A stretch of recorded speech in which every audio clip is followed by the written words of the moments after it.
لله نحمده سبحانه وتعالى ونستعينه ونستغفره ونتوب إليه ونعوذ بالله من شرور أنفسنا ومن سيئات أعمالنا من يهده الله تعالى فلا مضل له ومن يضلل فلا هادي له أشهد أن لا إله إلا الله وحده لا شريك له يحيي ويميت وهو على كل شيء قدير وأشهد أن محمدا عبده ورسوله صلى الله عليه وعلى آله وصحبه ومن tabi'ahum bi ihsan ila yaumil amma ba'd.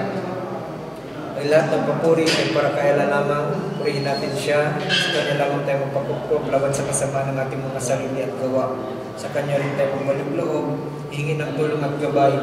Kung sino man ang gabayan ni Allah ay walang makapagpigil sa Kanya. Kung sino naman ang iligaw ni Allah ay walang makapagabay sa Kanya. Iba na lamang kay Allah subhanahu wa ta'ala. Ako ay sumasaksi na walang ibang Diyos na karapat dapat sambahin maliban kay Allah, ang pamuntanging Diyos, walang katambal, walang katulad. At ako ay sumasaksi na si Propeta Muhammad ang huling sugo at alipin ni Allah. Sumakanya na ang kapayapaan sa kanyang mga kasamahan, sa kanyang mga tagasunod, at ganoon din sa mga tao katahak pa lamang sa matuwid na landas hanggang sa huling araw. Magandang gabi po sa inyo. Pakilala ko po ang sarili ko. Ako ay si Ismael Espanyol. No? Ang tunay ko ng pangalan ay Ricky Espanyol.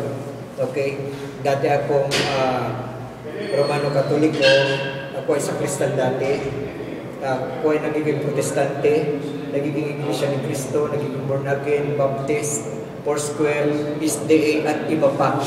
No? Hanggang sa nag-Chinese Buddhism ako. No? Hanggang sa nagiging Muslim ako. Bago ko na tagpuan ng Islam, marami akong pinagdaanan ng relihiyon. Okay po. Mga mahal kong kababayan, iparating ko po sa inyo ang pananampalatayang Islam. Kasi doon sa atin wala tayong chance na marinig ito. Okay? Hindi namin kayo pinapunta dito upang insultuhin. Bagkus turuan kayo sa inyong tunay na pananampalataya. Bakit po? Sinabi ng Allah sa banal na Quran, Inna dina indallahi Islam.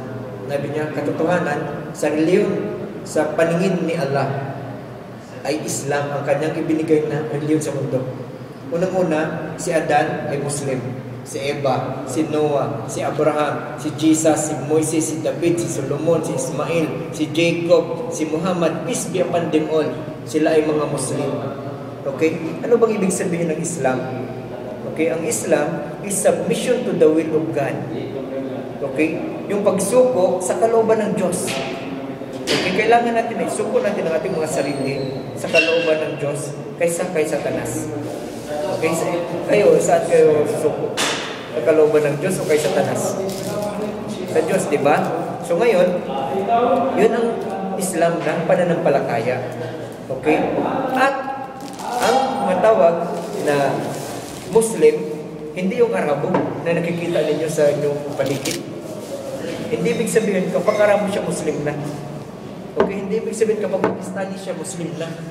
Hindi ibig sabihin pag Indian siya Bangladesh, Maranao, Tausong. Ang Muslim, ibig sabihin ng Muslim dahil ito ay Arabic. Kung hindi ka mag-aral ng Arabic, of course hindi mo ito alam. Ang ibig sabihin ng Muslim, siya yung sumunod, sumubok, tumalima sa kalooban ng Diyos. Kahit anong tribo mo, anong nationality mo, kapag ikaw ay isang Islam ang reliyon mo, ang tawag sa iyo ay Muslim. Okay? Walang dugong Muslim. Okay? At walang salitang Muslim. Kasi maraming nagkakala, mga mahal kong kababayan, na siya ay may dugong Muslim. Yun ay mali. Alam niya magsalita ng Muslim, yun ay mali.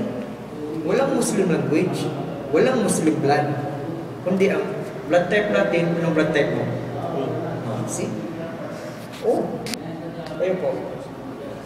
Oh, din. See? Oh, hindi type Christian, hindi type Muslim. Of course, ang dugo mo ay Cebuano, ikaw ay Ilocano, Bisaya, Maguindanao, ang dugo nila ay Arabo. Yun ang dugo. Okay?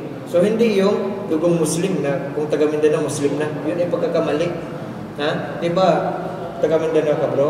Maraming mga Kristiyano sa Mindanao. Diba? Mas marami pa kaysa sa mga Muslim. Sa lugar lang namin sa Davao City, 8% lang kami mga Muslim doon. So, napakaliit lamang po ng mga Muslim. Okay. back tayo sa main topic natin.